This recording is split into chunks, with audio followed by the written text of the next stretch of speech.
Tired of restless nights? At Leesa, we know good sleep is essential for mental, physical, and emotional health. From memory foam mattresses to hybrids that keep you cool all night long, Leesa's mattresses offer exceptional comfort and support with free delivery and 100 nights to try out your mattress in the comfort of your home. For a limited time, save up to $700 off select mattresses plus 2 free pillows. Go to leesa.com/iHeart for an additional $50 off mattresses and select goods. Exclusions apply. See leesa.com for more details. Cocoa Beach, Orlando's closest beach, is also Florida's coolest beach. Bring your surfboard. Cocoa Beach is the surf capital of the East Coast, and we have the surf shops to prove it. Plus coffee shops, beachside bars, and restaurants. Wide open beaches make way for beach volleyball, cruiser bikes, kite surfing, shell seeking, surf fishing, and more. It's legendary. Plan your getaway from the everyday by checking out legendarycocobeach.com on Florida's Space Coast.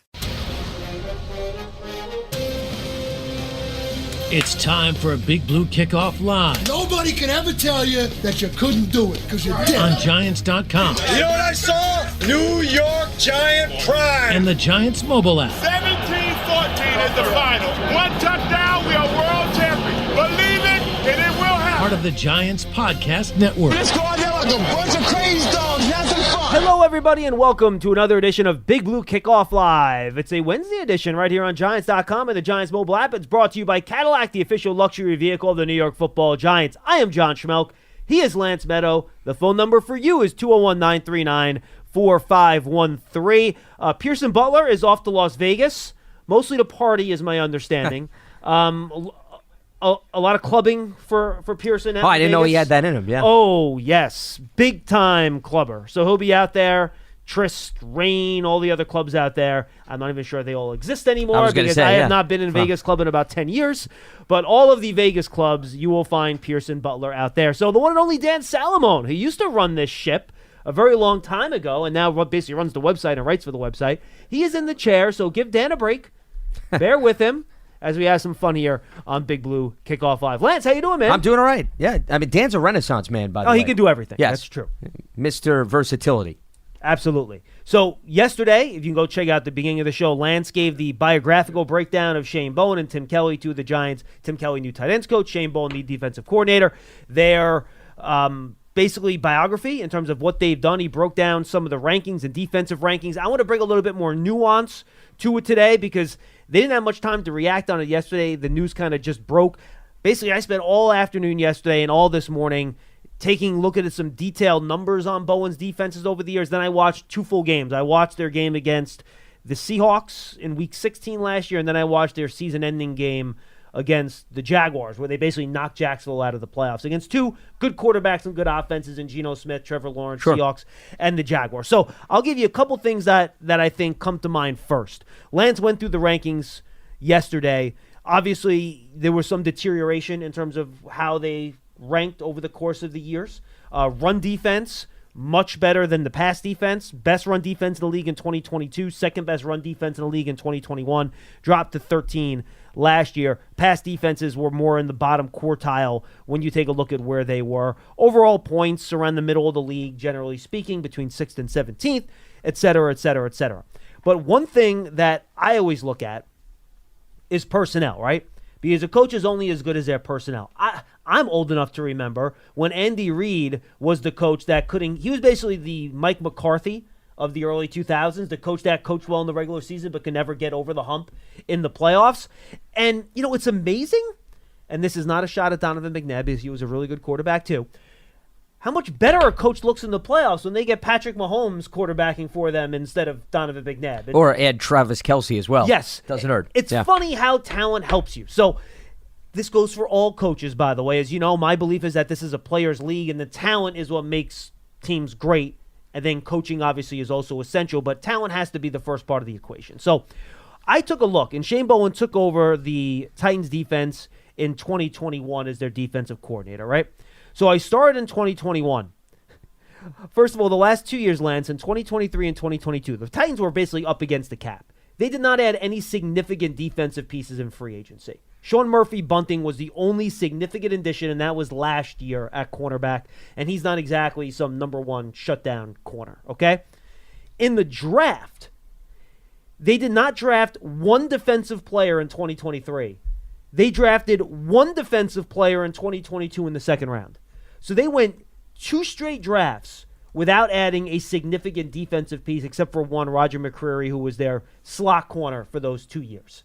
Didn't add anyone significantly in free agency. Well, who'd they lose?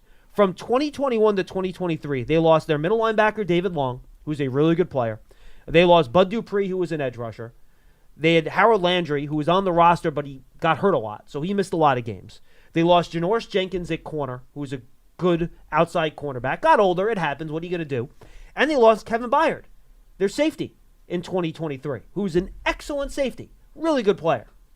So they traded him away, Byard. Correct. To Philadelphia. Right, yeah. But he wasn't on the roster. No, sure. Absolutely. Yeah. So you take a look at why the defense kind of dropped in ranking over the course of those 3 years. Well, you could look at how the talent deteriorated from year to year over the course of those 3 They also had injuries this past season, too. Jeffrey Simmons missed some time, who obviously is their best player up front, without anybody else coming close. Yep, absolutely. So I think that's important to take a look at why maybe the overall rankings in the defense might have dropped a little bit, because the talent wasn't as good over the course of those 3 years.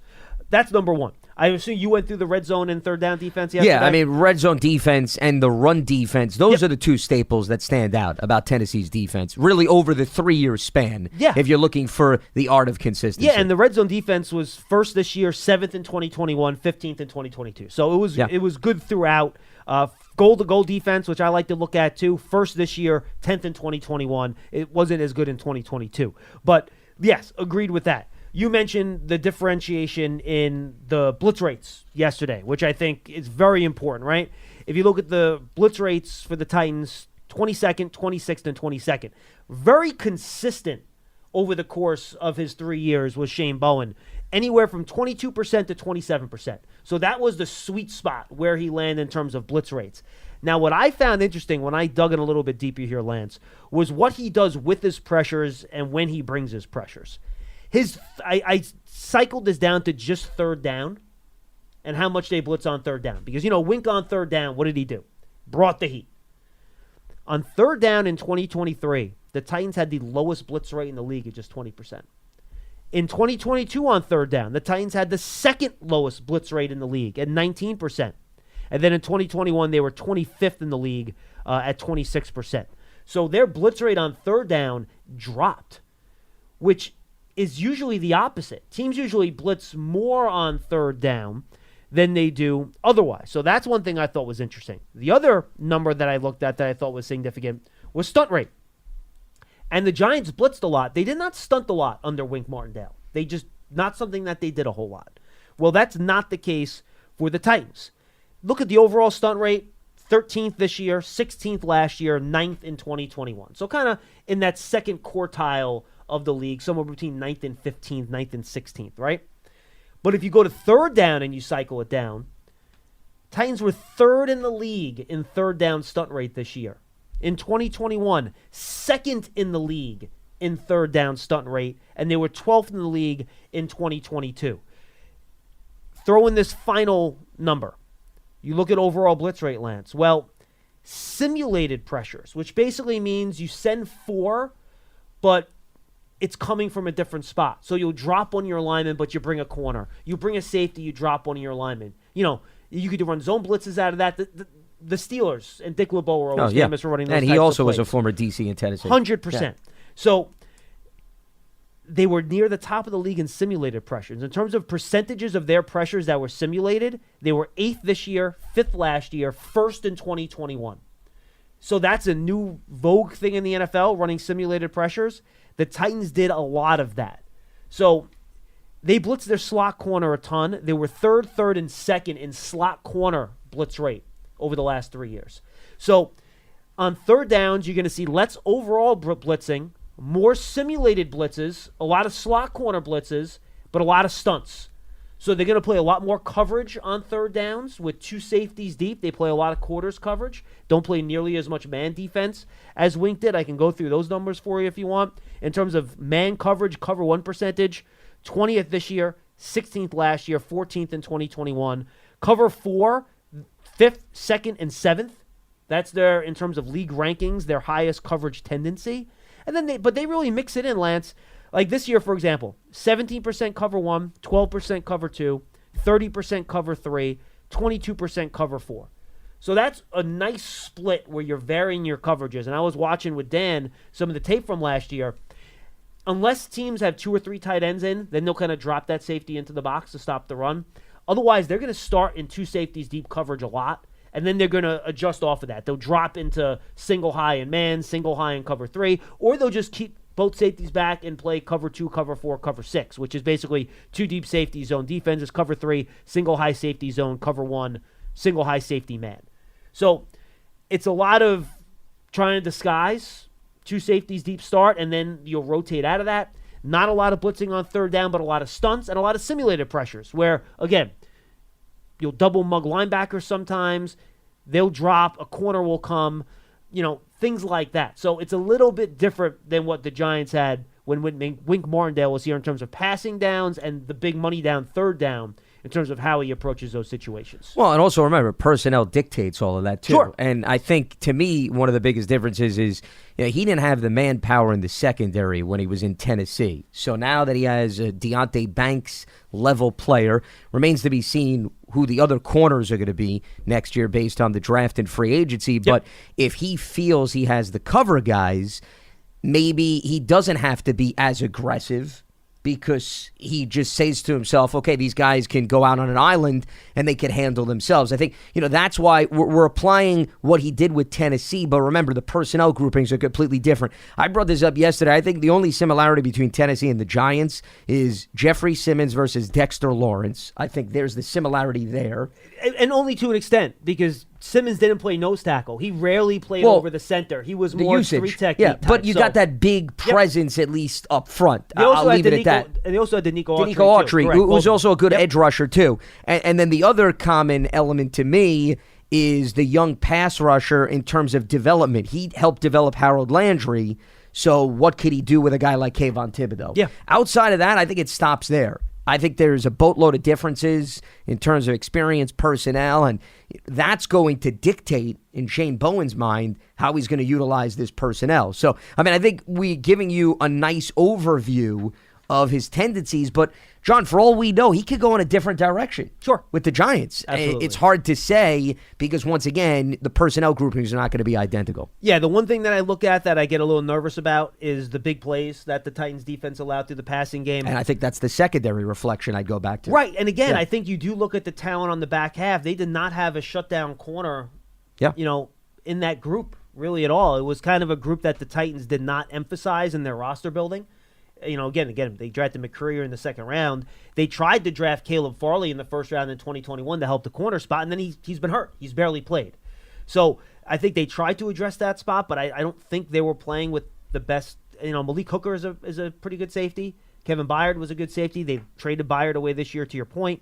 So I think they were trying to figure things out, but if there's one thing that I would look at, I'd say, all right, try to figure out a way to cut down on those big plays a lot, which it's funny. If you're not blitzing a lot and you're not playing a ton of men, you figure you wouldn't have a ton of those big plays.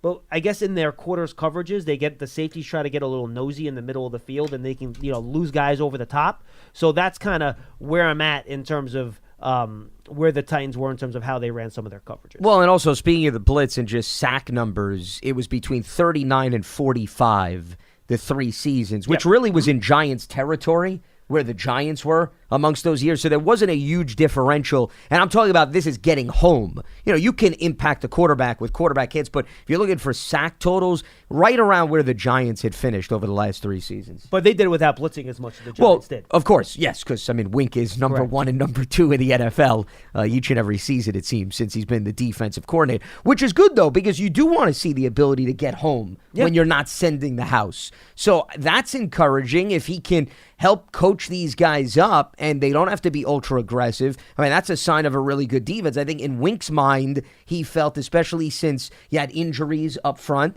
and there was a bit of inconsistency in terms of production, if I'm going to get home, we got to send everybody. I don't think Bowen felt like that, but once again, different personnel could very well take him in a different direction. Yeah, and by the way, they did cut down on the big plays allowed through the air this year. They were 18th in the league, which was a lot better than it was. It's funny, their defense got work this year overall, Tennessee, but they allowed fewer big plays through the air than they did the 2 years previous when their defense was actually better. So I thought that was an interesting number. They were 18th in 20-plus yard passes allowed this year, which is, fine, pretty much right in the middle of the league. Yeah. They were 32nd and 27th the 2 years before that. So they actually improved in that area, even if the overall defensive numbers maybe didn't look the same. And I wonder, too, if part of that is, the run defense got a little bit worse, but you didn't give up quite as many big plays. And maybe that was a balance they were trying to find there in terms of where Tennessee was in terms of those big plays. Well, and I was going to say, clearly they cleaned up a lot of that because of their red zone defense. Now, you don't want to necessarily live by that philosophy because eventually one of those explosive plays or two is going to hit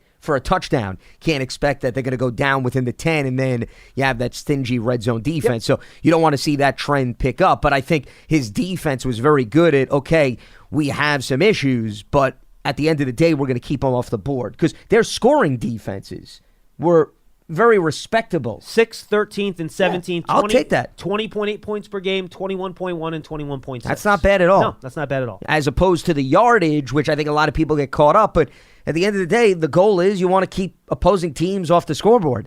The rest of this stuff hopefully will fall in place. Yeah, 18th, 23rd, and 12th, or 3 years in terms of yardage. Two other nuggets I had there I thought that were interesting. Despite the fact that they were great, or not despite, even though they were great against the run, we mentioned first against the run 2022, second against the run in 2021. That's in terms of yards per game. Lance, they had the second fewest and third fewest plays with 8 men in the box in those 2 years.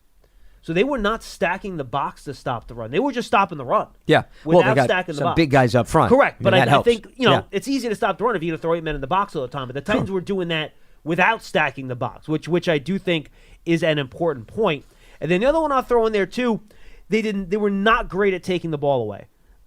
There's 14 takeaways this year, 20 the year before that, 22 the year before that. They were ranked 14th in 2021, 20th in 2022, 31st in 2023. So try to figure out maybe a way to get a couple more takeaways too as you move along here. But those are the main things that I kind of saw while I was doing my little diagnostic. Yeah, the takeaways jumped out to me too, the lack thereof. One of the years they had 14 takeaways, which put them, once again. That was last year. That was 2023. Right at the bottom of the NFL, whereas Wink's defenses are known for the complete opposite, especially based on what we experienced this season. This year, for sure, yeah. I would argue also, that's why the takeaways are so critical because it's a mechanism to help clean up what you give up elsewhere. So if they give up the big plays, which you had documented, you got the takeaways, that could still take away a possession or two. If you don't have the takeaways, what does that mean in terms of the ability to finish and keep the opposition off the board? That's something to pay attention to. The other thing about the guys in the box,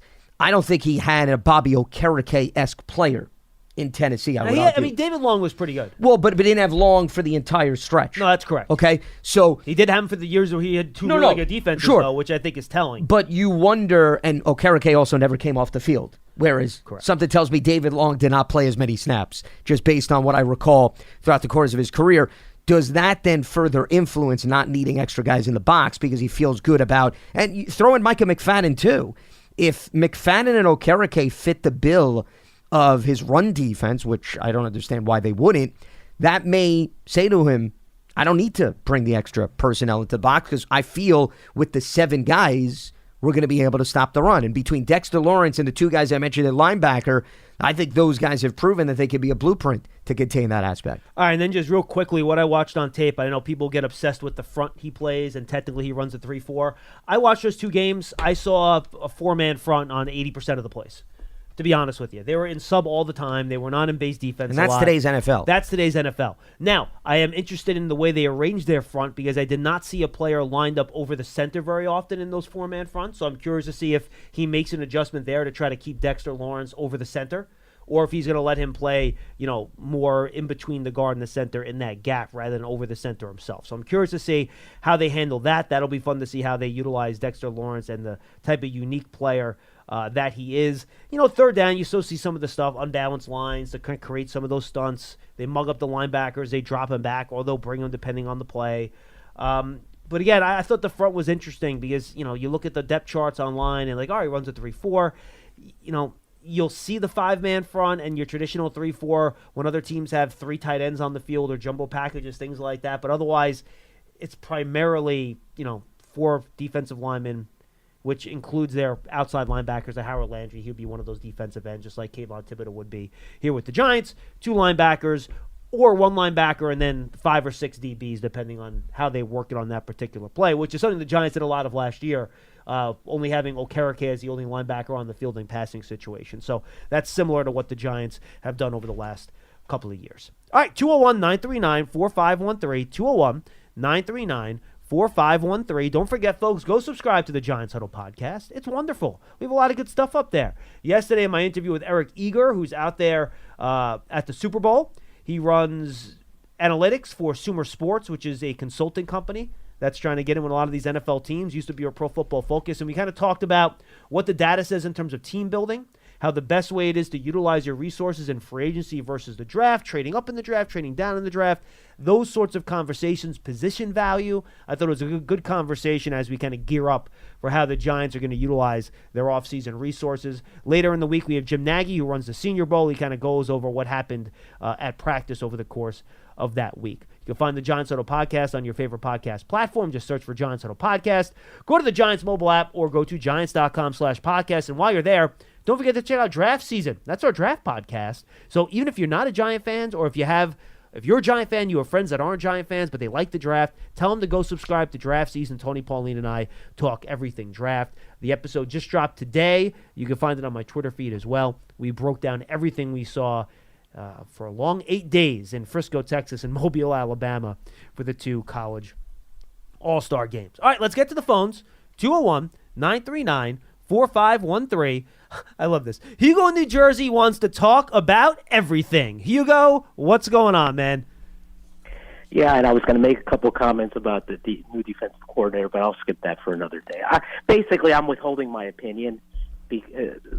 On the surface, what you guys are describing kind of suggests that the pass rushers need to win their one-on-one matchups. That I don't think that's happened enough with the Giants. And you can't underestimate sort of what Wink's blinking scheme did to cover up some of those deficiencies. Well, Hugo, you could also make the argument that maybe they weren't put in as many of those one-on-one situations with the chance to get home as quarterbacks are getting the ball out so quickly. So I'm with you. Well, I agree with you in your overall premise. This is going to require guys to win their one-on-one matchups more. The Giants used a first-round pick on Dexter Lawrence, a first-round pick on Kayvon Thibodeau, a second-round pick on Azeez Ojulari. Go win your one-on-ones. That's why we drafted you high, right? Or Bowen may choose to blitz a little bit more, too, to make up and compensate for some of those shortcomings, too. Like I said, there's going to have to be, and you guys suggested this, a marriage of personnel and scheme at some point. So that's why I'm withholding. The thought of deep safeties and the Giants stopping the run is not. Me and Len from Columbia, Maryland have been calling all year about our run defense. But let's totally get it. Well, remember, McKinney's also a free agent too, who plays one of the safety positions. He's not really. He's not that. He's not an enforcer in the run. But again, I want to move off that topic. Sure. So I think one entertaining thing you guys could do this off season is have Jeff Viegels join for a little bit of draft talk, because with names like Fuaga, Fashanu, and Fakanu in the draft, I would find that highly, highly entertaining. Oh, yes. And there's some other names in the draft. You have Kingsley Suamatai from BYU. He's a guy. Yes, there are some names in the draft this year that will throw Fiegels for a loop. Absolutely. Well, even Latu from UCLA, his first name sounds like his last name. Latu Latu, yep, correct. So, all those guys. Yep. There are some winners in there. And by the way, Tony Pauline's not great at the name pronunciation either, so if you listen to draft season... No, I know. I've noticed that in the he past butchers some of them, too. It's funny. Well, John, I'm going to stay consistent through this offseason. You've heard me say it before. The Giants need an infusion of tough physical players and what I've termed force multiplier. I think you've used that term as well. Coming off the heels of the Senior Bowl, I'm going to give you a list of players that I think fit what I would be looking for. Sure. In players. And by the way, they're across positions, So I'll start. And let me just describe, I might add some modifying comments, and then you can maybe address it at the end. Sure. Jackson Powers Johnson, the interior offensive lineman from Oregon. You know, as soon as I saw that guy move, one name came to mind: Chris Snee. Just by body type and movement skills. I don't have one bad thing to say about him from what I saw in Mobile. He was great. And John, you know, there's a lot of I don't want to trade to the back end of the first round to draft to reach for a quarterback. If there's a trade for this guy on the back end of the first round because centers and guards drop, that would be the trade I would want to do. Just a thought. Okay. Flagna from Oregon State, power player. Peyton Wilson, the linebacker from NC State. Cam Kitchens, the safety from Miami. Quinyon Mitchell, cornerback, Toledo. Good player. Chris Haynes, offensive guard, Connecticut. Good player. Not the most beautiful body, but leverage and anchor and toughness. And Malachi Corley, the wide receiver from Western Kentucky. Now, some of these guys are going to go in the first round, but if some of these guys drop to the second or third round, I would not be unhappy with any of those guys. The only thing is, I think Corley, Hugo's a little bit repetitive with Wan'Dale, so I'm not sure that's a fit necessarily because I think Corley would take Wan'Dale off the field as kind of that slot gadget type guy. Their body type's a little bit different, but I think they would play a similar role in the Giants' offense. So I like him as a player, but I think the Giants already kind of have somebody that would fit in that type of role. Fair enough. Some of these guys are going to be there in the second and maybe even third. Oh yeah, absolutely, for sure. Yeah, they will be absolutely. But they bring I think they bring the attitude and physicality that I'd be looking for anyhow. Look, I respect Len from Columbia, Maryland quite a bit. I mean, he's a great fan, and he's been advocating the tight end position this off season. And I think a couple of weeks ago he brought up Brock Bowers. And John, you answered the question I had about Brock Bowers because you used the dreaded words, willing blocker, and going back to my point about force multipliers, if a tight end was a very good blocker and an outstanding pass catcher, that to me is a force multiplier worth thinking about at number 6 because by having him on the field, you put the defense on their heels. They can't anticipate whether it's run or pass. Sure. But honestly, I'm done with players like Evan Ingram and even Darren Waller. Give me a guy like Jay Ferguson in the middle rounds. I don't know who's coming out of Iowa or Wisconsin or Michigan this year. But just get me that guy, you know? So that's and then I guess the last. Yeah, and Hugo, unfortunately, there just aren't that many two-way tight ends coming out of college football anymore. That is not how they train them up. It's just, and even Brock Bowers is only 240 pounds, right? The Sam Laporta last year, he didn't, even though he was from Iowa, he was not a great blocker at Iowa. Dalton Kincaid was, was not a great blocker coming out. So you just colleges don't use tight ends that way anymore. You're going to have more of the Evan Ingram types, and I think you just have to decide on what type of player you want to play at that position. I also think with Bellinger on the roster, I don't see the purpose of using high resources on a tight end. I think between Waller and Bellinger on the roster, I think you have a combination of blocking and receiving threat. And I don't know how many more resources you could utilize on that one position when there's other needs across the board. That's a lot of resources to put in one position when you're not going to put all three of those guys on the field simultaneously too. Yeah, that would be that one would be more of a future pick for me. It's a luxury pick to me. That's how it comes off to me. I agree with that. I think that's fair too. I'm with you on that. Okay. So I'm so conflicted about. Well, let me start by saying if it's not a quarterback, I'm so conflicted about the 6th pick because I just keep going back and forth between tackle and receiver. Yeah, it's hard. And so sort of the dilemma that Evan Neal has created here, and so I read a while back that the one characteristic that made Odell so great was that he had such hip flexibility. He could just change direction on the fly without losing any speed. Yes. And I'm hearing the same thing about Malik Neighbors. Yes. Correct. And we are just, but at the same time, we got this. I'm really struggling with it in my own mind. I know Jerry Reese was the kind of basketball on grass, and if it's an explosive player over a lineman, he would say the explosive player. Joe Shane's more I believe in. I think he said this, building it from the inside out. I agree with that. I think that's fair. John, I just think. Look, I think the one thing that fans this year are going to be very impatient with is a 12th straight year of bad offensive line play. I mean, last year was historically bad, but another bad year, and I'm kind of leaning. I want to see more of Neighbors, but I'm kind of leaning tackle. Yeah, look, Hugo, I think it's a good question, and I think the question you asked too then is twofold. The first question you ask yourself, well, can I improve the offensive line enough so that it's good and where it needs to be without spending the 6th pick on an offensive tackle? Like if you go and use your high 2nd-round pick on a really good guard that's going to start right away and be a good player, and you can find a guard at the top of the 2nd round that's going to start right away and should be okay. You know, it sometimes takes offensive linemen a couple years, and then go sign a guard in free agency, and then you figure out right tackle as you go. That might make your offensive line good enough. You can figure out one weak link on the offensive line. You can chip on that side. You can help. We've seen other teams do that, right? So that I think is one. So that is one question you have to ask. Then the second question you ask is this: well, this wide receiver class is so deep. Can you find a difference-making player at that position with your first pick in the 2nd round? And I think the answer to that question is yes. You know, you're going to have either a Tony Franklin, an Adonai Mitchell, Keon Coleman.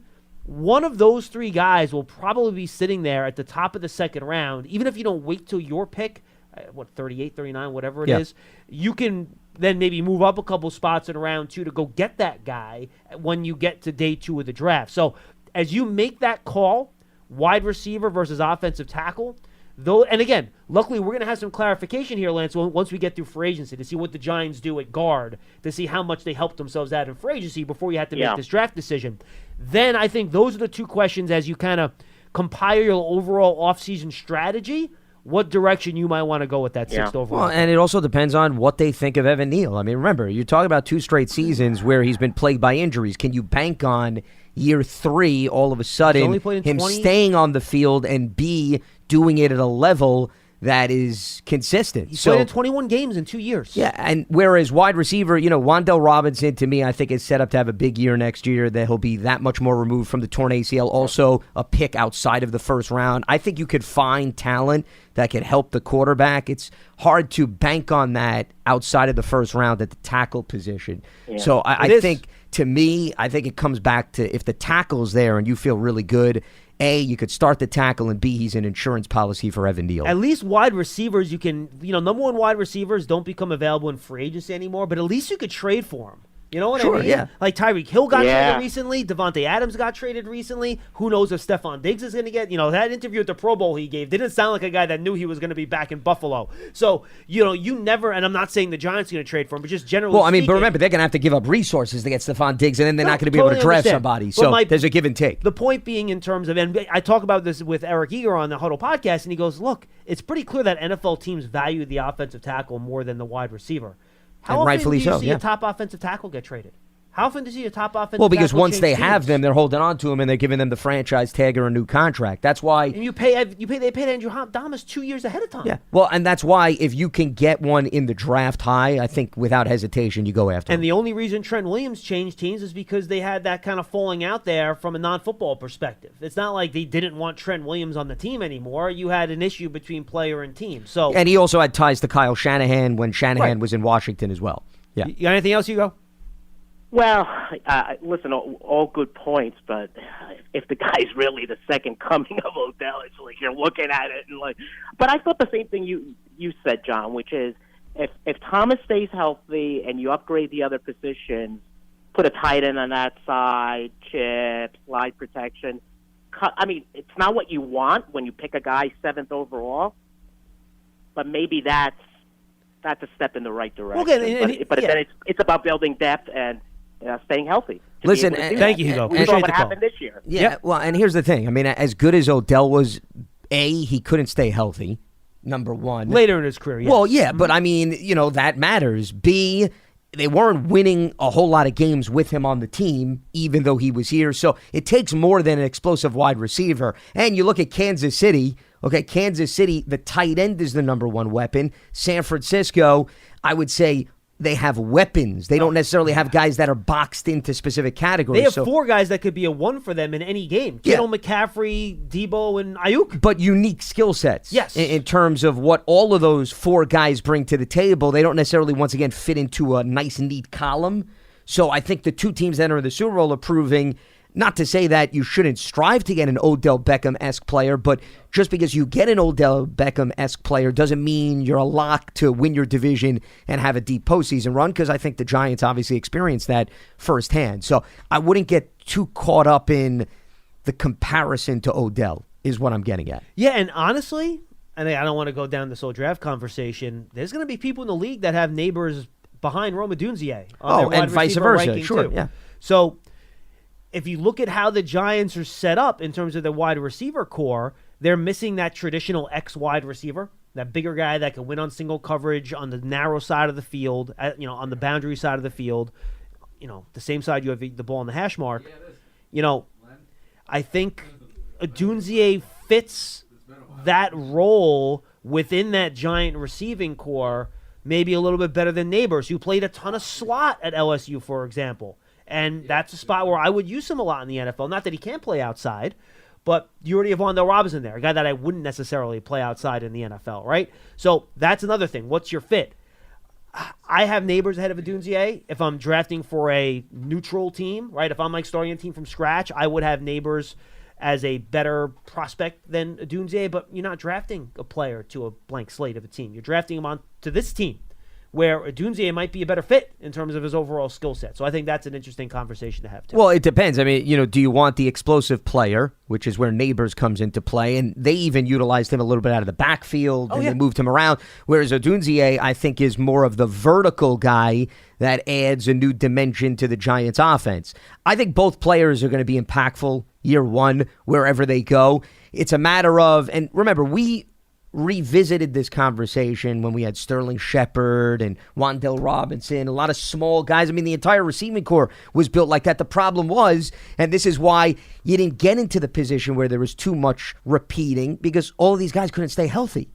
So you went into the season thinking there's too much duplication, and then you got 5 weeks into the season, and only 1 or 2 were at your disposal. So I also don't get so caught up in the duplication because, John, the way we're talking about a team entering week 1 is very different with how it looks at week 6. But on paper, I'm with you. Odunze provides more diversification in the receiving core than what Neighbors would bring to the table. And Neighbors isn't small, by the way. He's 6 foot, 200 pounds. It's not like he's just 5'10", a shifty guy for a 6'2" guy. Yeah, that's all. Neighbors is more like Odell. Odunze is more like your Julio Jones or A.J. Green.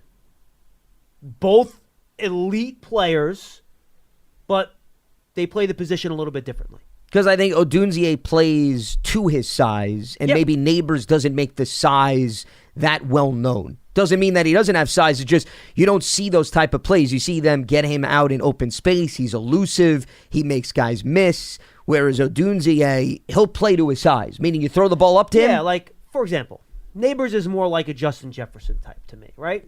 And you want to take guys from the same team? Well, do that. Odunze is more Jamar Chase type. Jamar Chase is more of your outside vertical receiver, right? Same draft class, I think, is what you meant. Yeah, no, okay. And they also came because I thought you meant, that's true, LSU. I was thinking Vikings. I thought you were getting another Vikings wide receiver. That's what I was waiting for. Jamar Chase does play in the slot a little bit too, and you can put Odunze in there. Obviously, Washington did, but he's more of your vertical wide receiver, right? So that's how I kind of separate the two guys out just a little bit. Sorry for interrupting you. No, that's fine. I was anticipating another Viking reference, and I was going to be like, is he going to throw KJ Osborne out here? No, it was not. See, I would have went maybe Jamar Chase, T. Higgins. I thought maybe you were going to go a little bit too. No, you know what? And I think Odunze is a more athletic T. Higgins. Yeah. He's probably he's shiftier and faster than T. Higgins, but he has the same size as T. Higgins does, which is why Odunze is such a.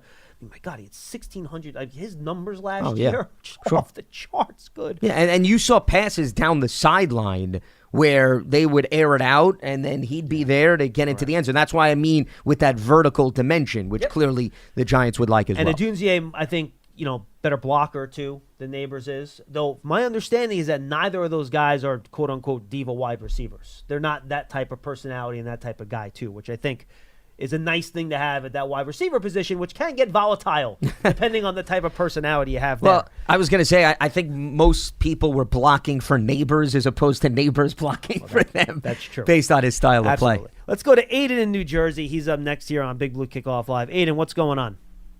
Hi, how's it going? We're good.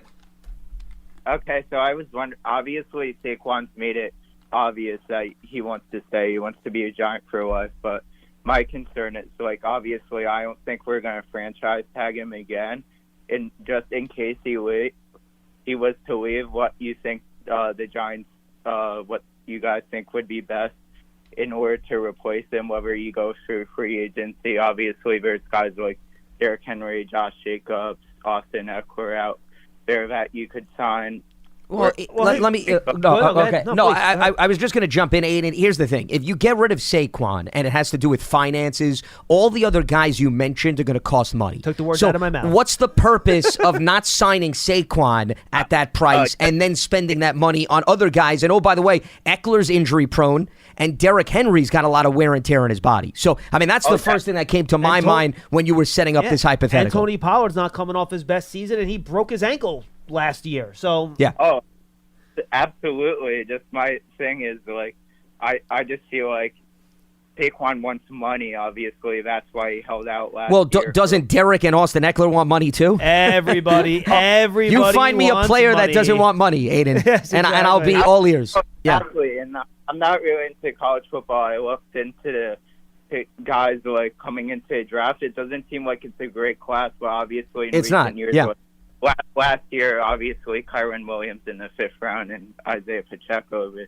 was the 7th rounder. So there's been guys who have been able to make sparks in later rounds. So what do you guys think is the best solution if we're not able to get Saquon, and obviously the offensive line's been so bad? Well, I mean, once again, if they don't sign Saquon, I would be surprised if they use that level of resource to go after somebody else. Because Saquon, he knows the offense. You know him. He knows you. Why would you then bottle up that money in somebody that's unfamiliar? I think Eric Gray, who they drafted in the 5th round, would be a guy that they would probably utilize a lot more. You know, Gary Brightwell is also still a young player that doesn't have a lot of mileage on his tracks. So I think you'd go younger at the position, and then you would probably, if I were the Giants, you'd look to maybe add a veteran like a Matt Breida to help offset the inexperience of those two guys. And I'll throw some names out there. These are some of the veteran free agents that maybe you could get for, $5-6 million a year, somewhere in that area. DeAndre Swift's a free agent from the Eagles. The Philadelphia Eagles. Yeah. That's a guy. J.K. Dobbins, I would not go near because he's had so many season-ending injuries, but he's a guy. Swift has been beat up too, by the way. Did Brian Dable like having Devin Singletary in Buffalo? He's a guy that's a free agent. Had a nice year with the Texans. And he had a nice year with the Texans this year. A.J. Dillon, do you want a bruising running back? He's a free agent from the Green Bay Packers. He's a guy. How about Zach Moss, another guy that Brian Dable had in Buffalo, who had a really nice year in Indianapolis. So those are some guys that you could have for less than half than what, the rumors are that, a running back franchise tag number, let's say.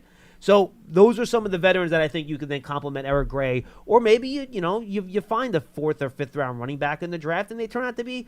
Remember, you don't need to have a 20 carry a game running back. You can have 2 10 carry a game running backs. So you can find in this draft.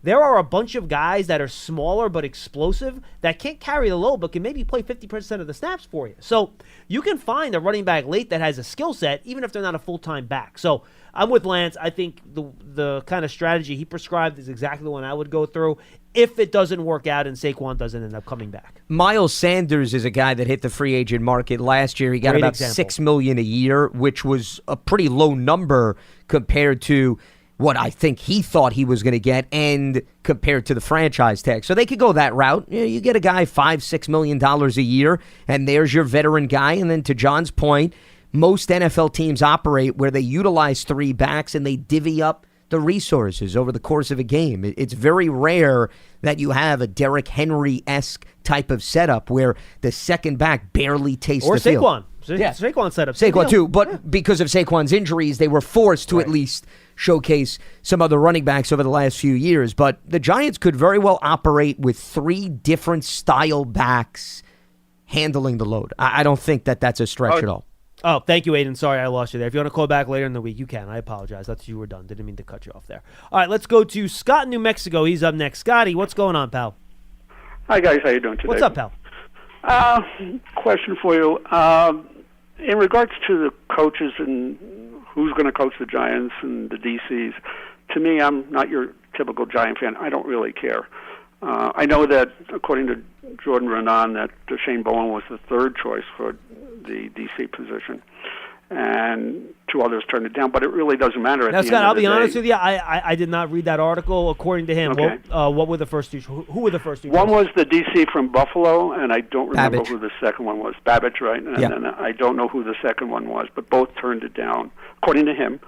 And then Shane Bowen was the 3rd choice. Well, Babbage also, in fairness, got promoted from the team that he's worked with over the last few seasons. And my guess is that the second guy on that list probably also took a DC job somewhere else, too. So. Well, I mean, it may be Denard Wilson, who was a rumor. I'm just speculating here. We don't know whether or not we're operating with facts because he did have, according to reports, multiple interviews. But then again, knows Ran Carthon from his Tennessee connection, who is the general manager. And relationship shape things.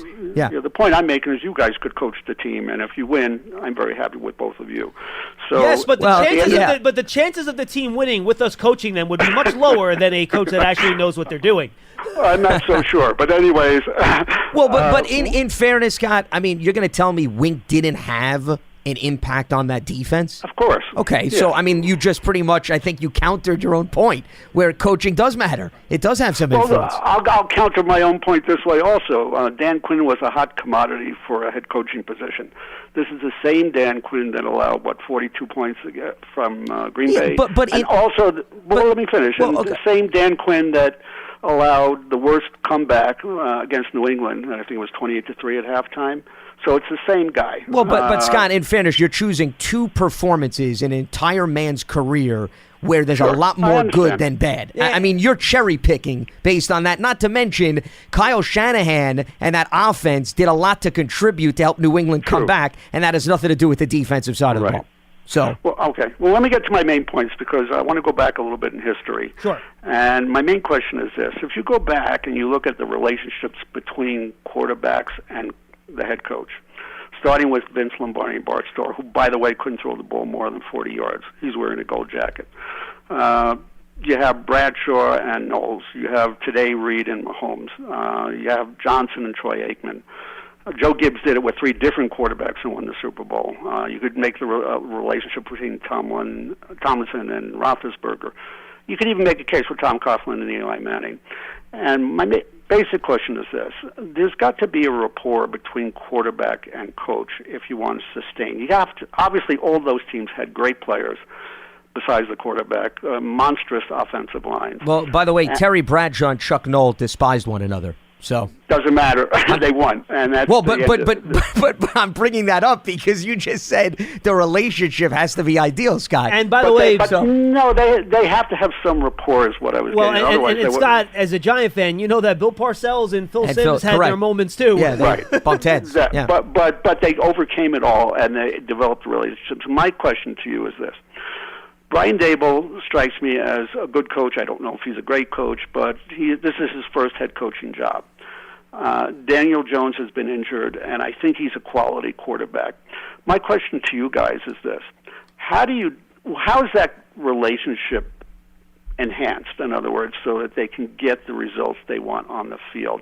Does it take more than a relationship between the quarterback and the head coach, or is it a combination of multiple factors that allow teams to actually have the kinds of success I was going back to? That were repeatedly. I think, Scott, success breeds the good relationship, not the good relationship breeding the success.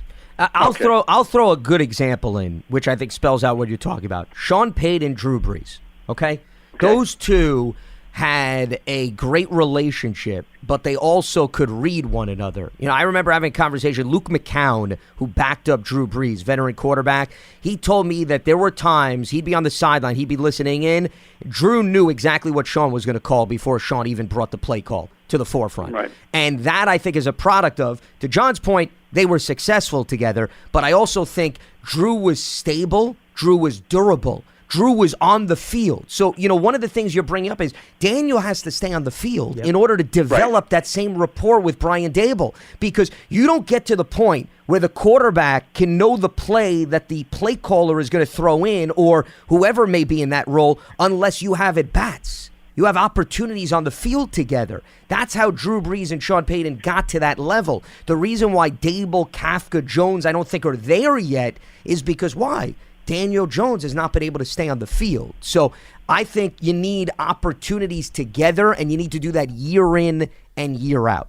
That's what has to happen. Mahomes and Reed, how many years have they been on the field together without interruption? That matters. That's where you're going to find the great quarterback-coach dynamics, I think, in NFL history. Thanks, Scott. Appreciate the call. I have 2 more calls I want to make sure we get to.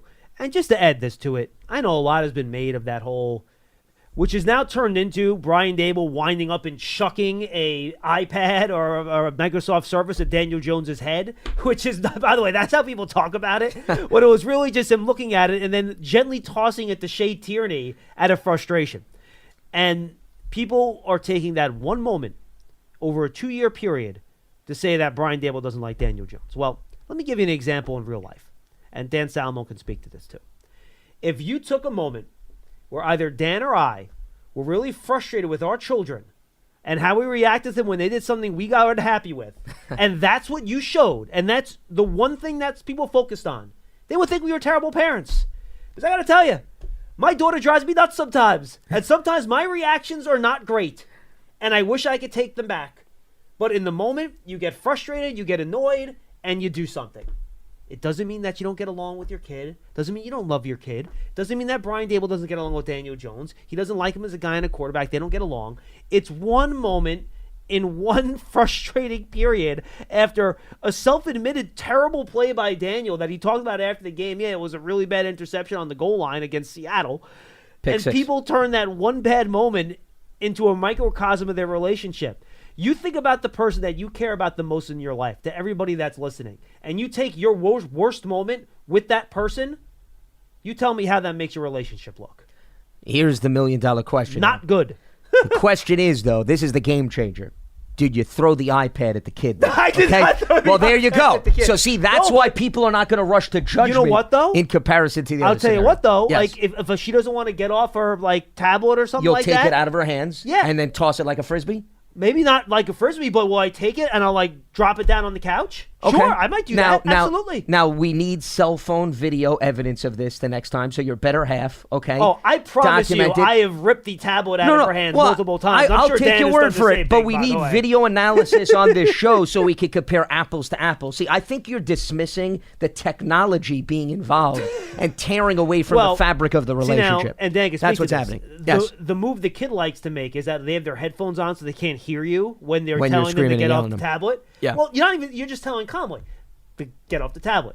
Get The off silent tablet. treatment. Get off Yeah. the tablet. And they just keep staring at the tablet. Eventually, you have to go over there and you got to take the thing out of their hands. You have no choice. It's the only way to get their attention. Well, but it's the manner in which you take it out of their hands. Do you take it with force? Well, let me tell you, they're holding it pretty tight. So you got to use some oomph in there. Let me tell you. Well, once again, I think there's different dynamics in play here. I'd love to spend an entire show analyzing this, and we could get the monitor out and really draw circles and triangles and squares around every little different nuance of this analyzation. I will throw one other football-related note, and I think you and I had a show where I brought this up. Look up Jason Witten and Des Bryant against the Lions, okay? Yep, that's a good one. They had what looked to be a screaming match on the sideline several years ago. Then the audio was released, and it was simply Jason telling Des to calm down. And they weren't going at it with one another. So, once again, if you don't have the audio for contextual purposes, it can lead to, once again,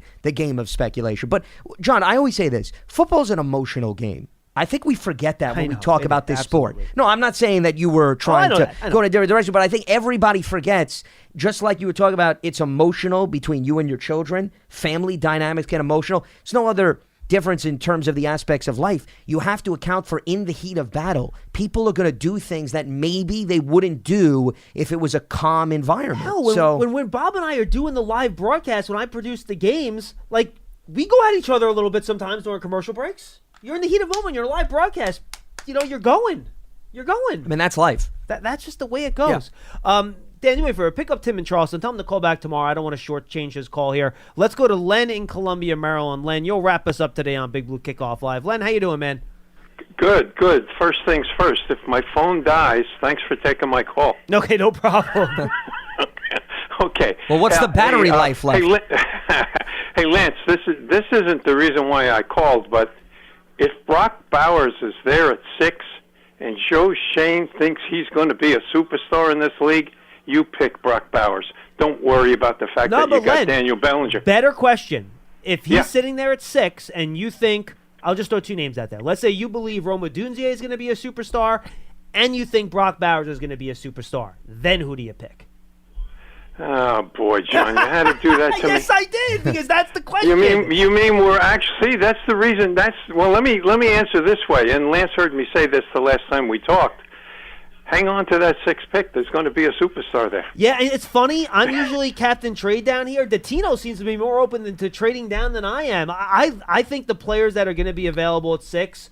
Is going to be, in my opinion, a future Pro Bowl, All-Pro caliber player. Goodness. Oh, my goodness. I have more blue-chip players in this draft class, Len, I said this last week, than in the last 2 drafts combined. So I do not have much interest in moving out of 6 to be cool. No. And by the way, the elite players are at elite positions. It's great players at premier positions. I don't want to move out of that spot when they can get a great player at a premier position. Well, I find it hard to believe that by the time they get to 6, they're not going to have a love fest with at least one player. So that's why I think it'd be too hard to pass up on at least one individual. If 3 quarterbacks are in the top 3, which means you're getting one of the 3 best non-quarterbacks in the draft.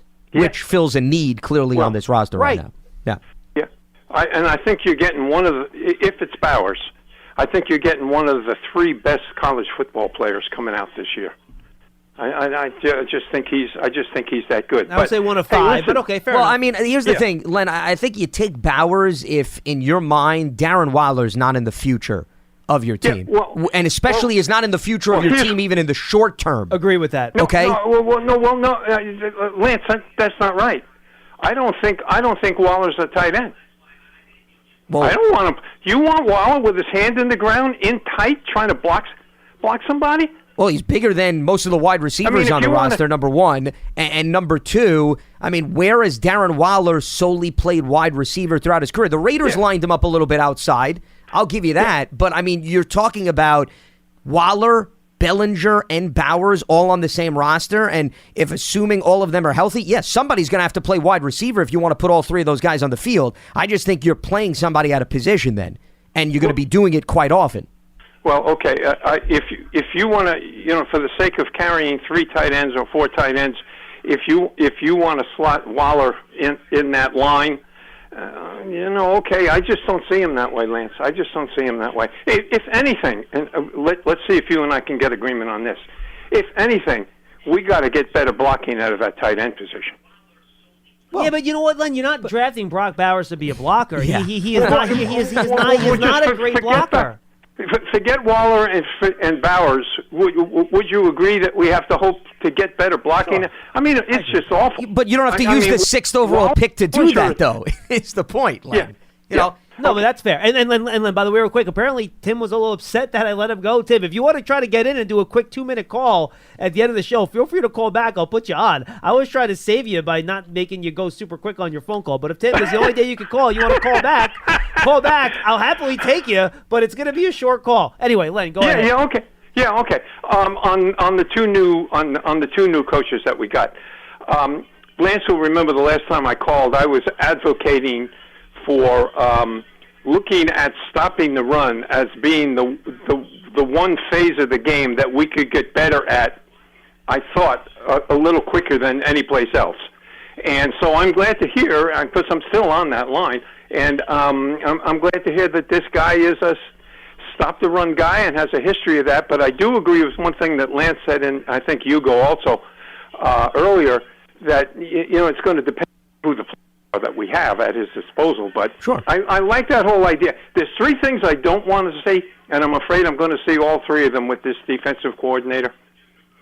One is I don't want to see two down linemen. Only two linemen with their hand in. I just don't want to see that anymore. I could tell you, watching the tape today, he had four guys with their hands in the dirt on most plays. Okay. Now, that fourth guy, I don't want it to be Thibodeau. Then you're going to be disappointed. I'm telling you, I'm afraid I am going to be disappointed with some of this. I want Thibodeau standing up, rushing the passer. And the third thing I don't want, and I'm not going to categorize his philosophy as being bend, don't break.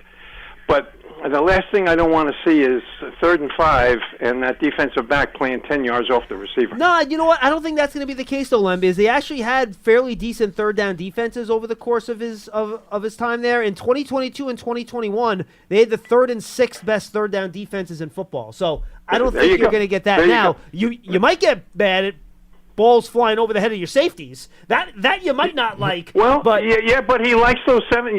With the 7 guys dropping back into coverage, if you're covering 25 yards from the line of scrimmage with 7 guys, that's pretty tight coverage. That's not so bad. But you got to get to the quarterback. Well, I mean, that's going to be the key. Yeah, of course. And Len, remember, Thibodeau was a defensive end at Oregon. Let's not forget about that. Yeah. I mean, it's not as if that's not in his wheelhouse. I mean, he almost weighs 260 pounds. He isn't a small guy. Yeah. I mean, Hey, one more thing on the tight end coach. I think that's going to turn out to be a pretty good signing. I mean, the guy was an offensive coordinator, and now we got him, coaching the tight ends. That's pretty good. But part of his responsibility at Houston, I don't know what year it was, but he was responsible for the 1st and 2nd down passing game. Guys, any reviews of when you looked at this at the new tight end coach? I did not look at the Houston tape from when he was there, so I do not have an educated opinion on that. He supposedly had responsibility for 1st and 2nd down passing game, and that fits into something that I really been kind of advocating. I think the most overlooked down in football is 2nd down. We talk a lot about getting yardage on 1st down, and we talk a lot about 3rd downs. But maybe Houston, not Houston, excuse me. Maybe Tennessee was onto something with this emphasis on 1st and 2nd down, especially the 2nd down part. Hey, that's all I got for you today. Thanks for taking my call. My phone lasted. Yeah, always good to talk to you. Always good to talk to you guys. Yeah, I mean, he was the passing game coordinator in 2022 before he took over the title of offensive coordinator in 2023. So, I mean, even as the tight ends coach, you ask most offensive coaching staffs, they'll get input from the positional guys, especially if most of the guys they're coaching are expected to play pretty significant roles in the passing game, and he's going to be coaching Bellinger, he's going to be coaching Waller, and whoever else they may add to the room. But, I mean, to me, the attractive part of Tim Kelly is he's previously called plays, he's run offenses, so it's just another veteran voice in the room with Dable and Kafka. But I wouldn't necessarily label him as he's just going to help out in the passing game. I mean, they may look to him to aid in how they want to run the football on offense, too. I don't think you necessarily box in Kelly. Kelly helped with all facets of the offense in both Houston as well as Tennessee. And Dan Salmo with a nugget here. On 1st and 2nd down, the Titans offense averaged 7.6 passing yards per attempt, which tied for the 6th best mark in the league. In the red zone, their touchdown rate of 64% ranked 6th. So just a couple things to keep in mind there as you look at the 1st and 2nd down passing success. And shockingly, with all the tight end talk, Dan links to Cade Stover, Ohio State tight end, into the chat. And he's actually going to be one of the better day 2 tight ends that gets picked in this draft, to be quite honest with you. So I think Cade Stover could be a day 2 target for a team, but I'm with you, Lance. If Waller's going to be here, I don't necessarily think you're using a day 1 or 2 pick at a tight end. And right now, there's no reason to think Waller's not going to be here, to be quite honest with you. So yeah. Well, and once again, I prefaced it by not going to be here in the short term, Because remember, I'm a big believer, draft picks are not just for 2024. Agree 100%. Especially a first rounder with a fifth-year option. You want to get a lot of bang for the buck. But what I'm saying is that you've got a young guy in Bellinger. You've got Waller, who can be an explosive playmaker, assuming he could stay healthy. Now you're going to bring in another tight end, and it seems as if most of the calls we've received is you want to get better at blocking at that position. You don't use the 6th overall pick to say, yeah, we're going to improve the tight end position in the trenches. Yeah, you're not drafting Brock Bowers to block, guys. And again, he's a willing blocker. He tries. He's 240 pounds. You want him blocking 275-pound defensive ends? No, you want him running routes. Yes, correct. That's like drafting Dalton Kincaid and saying, no, we're going to keep Dalton in on the line of scrimmage for 95% of our plays. Matt Laporta, you know what we're going to do? We're going to have you Sam Laporta, yeah. Sam Laporta, yeah. Sorry. Matt Laporta was somebody. Was he a baseball player, Matt Laporta? Matt Laporta, I believe, was a baseball player. Or something to that nature. Yes. He was a baseball player. We're going to draft Cleveland you Indians. Or Guardians now. Yes. We're going to draft you at the top of the second round, and we're going to have you block. That's what we're going to do. Well, you just brought up Laporta. I was going to say, did the Lions use high capital on Laporta to say, he's going to aid the best offensive line in football to help block for David Montgomery and Jahmyr Gibbs? Now, if he turns into a two-way player at some point, that's great. But no, you're drafting that guy at tight end at elite position to catch the football. You can bring in complementary pieces to aid your blocking. You don't use high capital on that. I've never seen a team use a high pick on a tight end and say, yep, we're going to keep him as an extra offensive lineman every single down. And that's exactly how we're going to improve. No, you use the 6th overall pick because that's a game changer. That's somebody that is going to be able to take the top off the ball and get more points on the board, which we know the Giants need to drastically improve. And another nugget from Salomon in 2022 when Kelly was the tight ends coach in Tennessee, their tight ends had the 7th most receiving yards as a unit in the NFL. So he knows how to use tight ends. Okonkwo was a really nice tight end. Led all rookies in receiving yards that year. So he deserves credit for that. And then I got to go back. You know what? I don't think he did not cross paths. Tennessee had Delaney Walker, but now that I go through the math, Walker he was in Houston. He was before that. Mm-hmm. So they've actually, though, had a good track record, though, of getting a lot out of their tight ends. In Houston with No, Delaney Walker. Delaney Walker was in San Francisco. He was actually with Vernon Davis when the Niners played the Giants in the 2011 NFC Championship game. So his trajectory was Niners, Tennessee.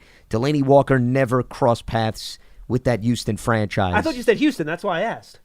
For what? No, I was talking about Tennessee. Oh, okay. No, the Walker connection, I was talking about Tennessee. I thought you said Houston. Okay, I'm sorry. Maybe I did. It's possible, but my point was about his Tennessee tie-in and the fact that the Titans have had some underrated tight ends who did good in terms of catching the football, but also not necessarily used as blocking. And Tim, this is why I didn't want to try to squeeze in your call. See, it's 1:37 already. I would have had to take you for 60 seconds and let you go. You would have been unhappy to get all your points in. We would have had our nice back and forth rapport. So, well, this gives him more time. Tim, I think, has chats with people in the community, right? He does, yes. So he'll report back to them. The problem is he'll have more substance. This might have been his only off day of the week, which is why he might be a little annoyed. Oh, there's always next week. Listen, we're not going anywhere. No, we're not going anywhere. That's true. And, except he will not have the honor of interacting with Dan Salomon. And maybe that's truly why he got heated, because he's tired of talking to Pearson when he's on home. Well, he might hold a grudge now because he thinks Dan's the one that hung up on him. Well, listen, if I'm going to shoulder the blame in a different direction, you were the one that made it clear to Dan to tell Tim I said it on the air. to go take a hike and fly a kite as well.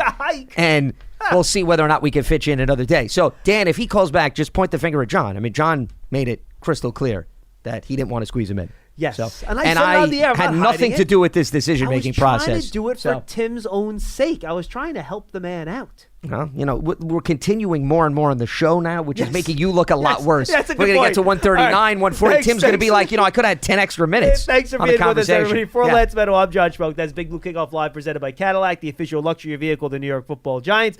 Giants.com/tickets. Check it out if you want to become a season ticket member. Don't forget to download Giants TV, the Giants official and free TV connected streaming app, Roku, Apple TV, Amazon Fire TV, all those good spots, Giants mobile app. Check it all out. For Lance, I'm Schmelk. We'll see you tomorrow. Datino and I will rejoin you for Big Blue Kickoff Live. And Tim, we'll talk to you then.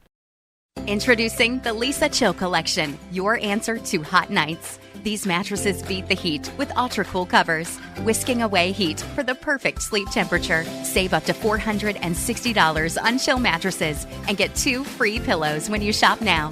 iHeart listeners can save an extra $50 off by visiting lisa.com/iHeart. That's LEESA.com/iHeart. Exclusions apply. See lisa.com for more details.